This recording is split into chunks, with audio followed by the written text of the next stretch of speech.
Tibayan mo yung sarili mo ha. Tatagan mo yung loob mo. Huwag na huwag kang papayag nang dahil lang sa mga problema, isusuko mo lahat ng mga pangarap mo. Lumaban ka.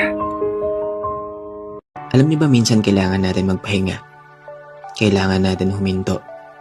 Hindi ibig sabihin tamad ka. Ibig sabihin, tao ka. Kasi rest is also a progress. Hindi laging grind, hindi laging hustle. Kasi kapag laging push lang, alam mo mapapagod ka rin. Kasi sometimes, you really have to take a step back para mas makalayo ka kapag move forward. Kaya don't be afraid to give yourself time. Kasi baka yung doing nothing mo, baka yun pala yung magbibigay ng lakas sa next step mo. Yun lang. Rest is part of growth. Lord, pwede po ba akong mag-alay ng tula para sa'yo? Gusto ko lang po kasi magpasalamat para sa lahat ng mga biyayang pinagkaloob mo.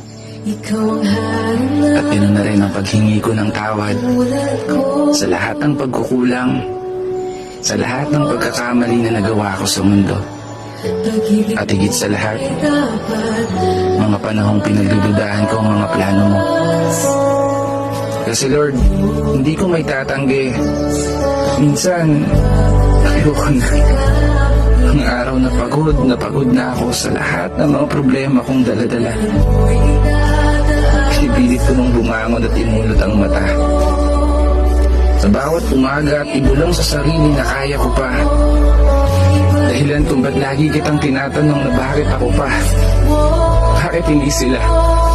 Pero salamat kasi sa lahat ng mga laban ko sa buhay na napagtagumpayan, alam kong kasama kita. Alam ko sa sarili ko na hindi ako nag-iisa. Dahil nandyan ka, para alalayan ako.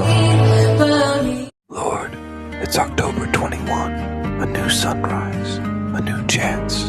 Thank you for the gift of life and the peace of this morning.